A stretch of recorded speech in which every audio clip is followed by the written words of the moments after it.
Hi friends, বাবুস কিচেনে সবাইকে welcome করে আজ আমি আপনাদের সামনে আরও একটি রেসিপি নিয়ে হাজির হয়েছি। আজকের রেসিপি হলো ডিম বিরিয়ানি, একদম কলকাতার স্টাইলে ডিম বিরিয়ানি। তা চলুন যা যাক রেসিপির দিকে আমি কিভাবে বানিয়েছি এই ডিম বিরিয়ানি, আর ভিডিওটি স্কিপ না করে লাস্ট পর্যন্ত দেখার জন্য অনুরোধ রইল। ডিম বিরিয়ানি বানানোর জন্য সবার প্রথমে আমি চালটা সেদ্ধ করে নেবো। তাই একটা হাঁড়ির মধ্যে জল গরম বসিয়েছি। জলের মধ্যে দেবো স্বাদ মতো লবণ। এক্ষেত্রে লবণটা একটু বেশি পরিমাণে দিতে হবে। এই জলের মধ্যে দেবো কয়েকটা তেজপাতা, লবঙ্গ, দারচিনি, এলাচ আর গোলমরিচ। জল ফুটতে শুরু করেছে, এখন দেবো বাসমতি চাল। চাল আমি খুব ভালোভাবে ধুয়ে নিয়ে 30 মিনিটের জন্য ভিজিয়ে রেখেছিলাম। এখানে 300 গ্রাম চাল রয়েছে।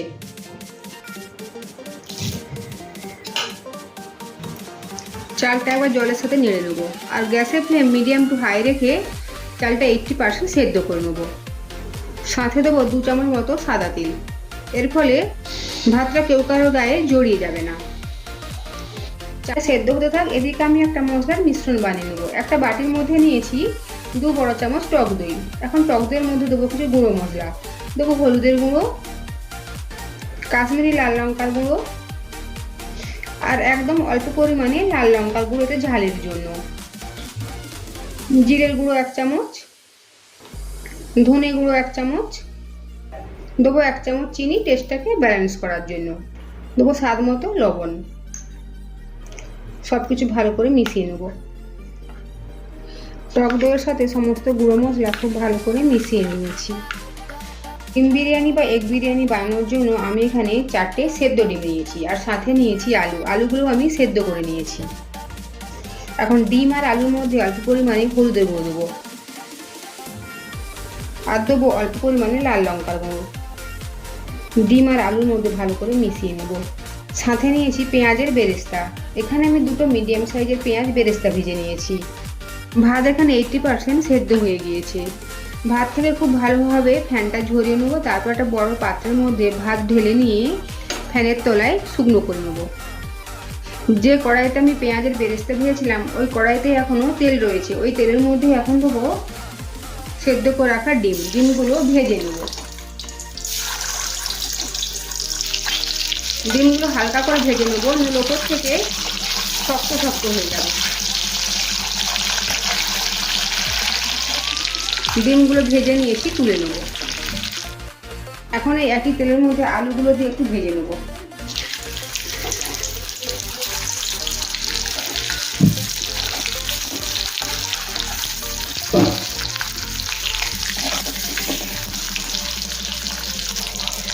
আলুগুলো ভেজে নিয়েছি, এখন তুলে নেব। এখন এই একই তেলের মধ্যে ফোড়নে দেবো দারচিনি, লবঙ্গ, এলাচ আর গোলমরিচ। ফোড়ন ভাজা হয়ে গিয়েছে, এখন দেবো একটা বড় সাইজের কোচানো পেঁয়াজ। পেঁয়াজটা হালকা করে ভেজে নেব। পেঁয়াজ ভেজে নিয়েছি, এখন দেবো 1 চামচ আদা রসুনের পেস্ট। কিছুক্ষণ সময় নিয়ে আদা রসুন পেঁয়াজের সাথে ভালো করে কষিয়ে নেব। আদা রসুন পেঁয়াজের সাথে খুব ভালোভাবে কষিয়ে নিয়েছি। এখন দেবো দইয়ে মিশিয়ে রাখা মশলার মিশ্রণ। সাথে দেবো মশলার বাটির মধ্যে অল্প পরিমাণে জল দিয়েছি। জলটা এখন এই গ্রেভির মধ্যে দিয়ে দেবো। এখন খুব ভালোভাবে মশলাটা কষিয়ে নেব। এই অবস্থায় গ্যাসের ফ্লেম একদম কমানো রয়েছে। দেখুন মশলা খুব সুন্দরভাবে কষানো হয়ে গিয়েছে। মশলা থেকে তেল পুরো আলাদা হয়ে গিয়েছে। এখন এই গ্রেভির মধ্যে দেবো ডিম, সাথে দেবো আলু।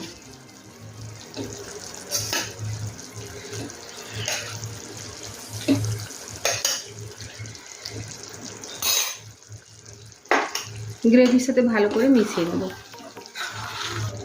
আর দেবো 1 চামচ কেওড়া ওয়াটার আর রোজ ওয়াটার।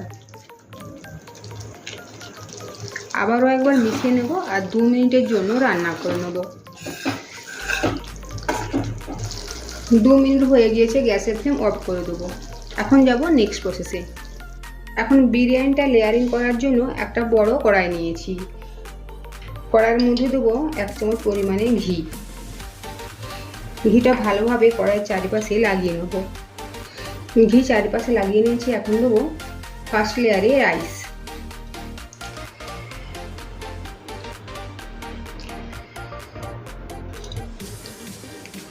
চারিপাশে একটু ছড়িয়ে দেবো।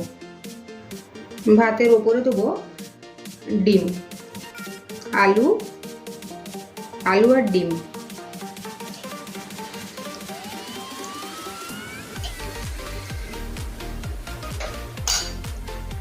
দেবো বিরিয়ানি মশলা, পেঁয়াজের বেরেস্তা, আবার দেবো রাইস। রাইসের পরে আবারও দেবো গ্রেভি, ডিম আর আলু।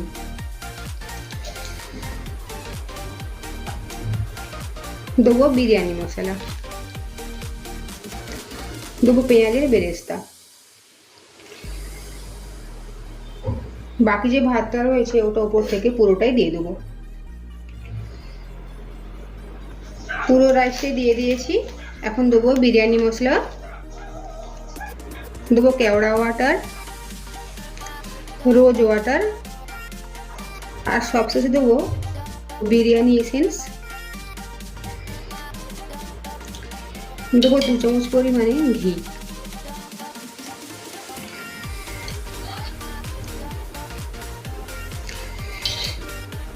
দেবো পেঁয়াজের বেরেস্তা।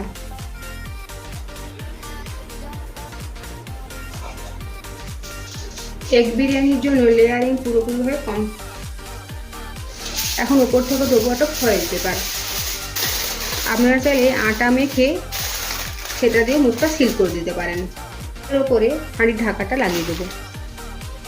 বিরিয়ানি দমে দেওয়ার জন্য গ্যাসের ওভেনে 5 মিনিট সময় নিয়ে তাওয়াটা গরম করে নিয়েছি। এখন হাঁড়িটা তাওয়ার উপর বসিয়ে দেবো। গ্যাসের ফ্লেম কমিয়ে রেখে 20 মিনিটের জন্য রান্না হতে দেবো।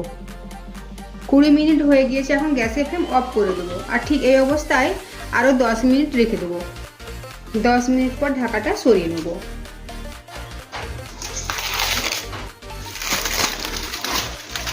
তৈরি হয়ে গিয়েছে ডিম বিরিয়ানি বা এগ বিরিয়ানি। এখন একটা প্লেটের মধ্যে নিয়ে সার্ভ করব। এখানে একটা পেতলের থালা নিয়েছি। আজকের আমার এই বিরিয়ানি রেসিপি যদি আপনাদের ভালো লেগে থাকে তো অবশ্যই লাইক, শেয়ার, কমেন্ট, সাবস্ক্রাইব করার জন্য অনুরোধ রইল। পাশে থাকা বেল আইকন প্রেস করার অনুরোধ রইল আমার প্রতিদিনের ভিডিওর আপডেট পাওয়ার জন্য। ভালো থাকবেন, সুস্থ থাকবেন। ফিরে আসছি অন্য কোনো রেসিপি নিয়ে। আর ভিডিওটি লাস্ট পর্যন্ত দেখার জন্য ধন্যবাদ।